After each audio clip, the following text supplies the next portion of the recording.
Hi lads, this video is going to go through the top 2 activities on page 106 of your booklet.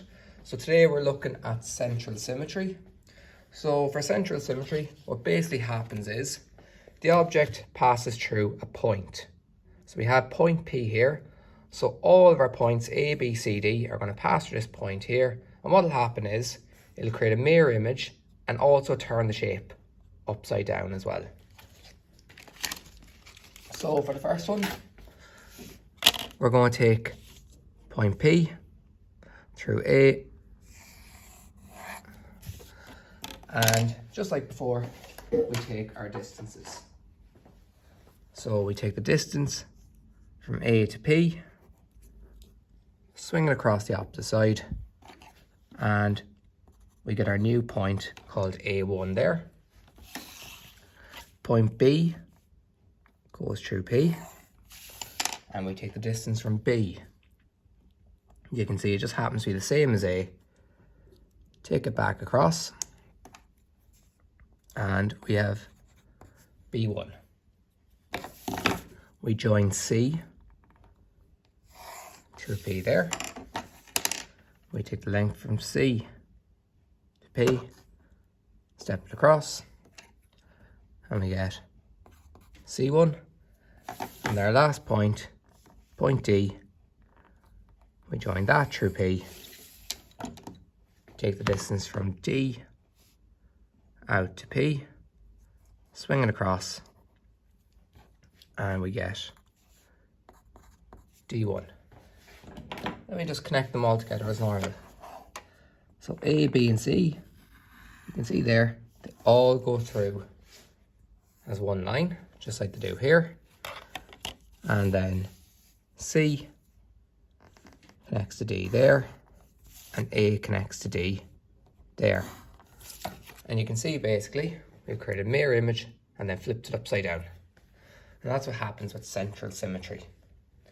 Next one then, we're told the outline of a boomerang is given. Construct an image of the boomerang under a central symmetry in the point P. So same idea again.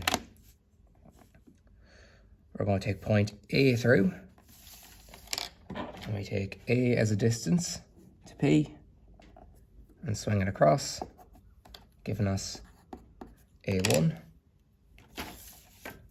And we repeat out B, C, and D, taking each unique distance as well. So the distance to B, swing across, there's B1. And then C, take that through. That gives me C1. And then D taken through. Once again, take the distance from D to P. Swing it across. You get D1. And you can see, as I was doing this all along, I always took one point at a time. If I was to take all those lines through and then try to take my distances, I might mix them up. For example, D and B are very, very close together. I might mix it up and swing B1 to here instead by accident. So I always make sure to take them one at a time. Now I just need to connect them all together. So you can see A connects to B, connects to C, connects to D, connects to A. So I take that same approach again. A1 to B1, B1 to C1, C1 to D1, and D1 to A1.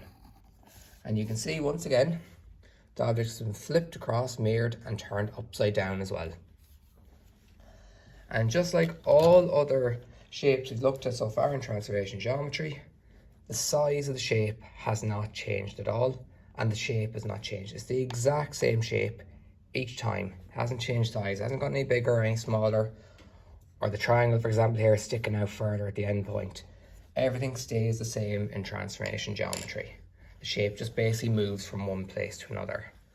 So hopefully that video helps anybody who might be stuck on today's questions.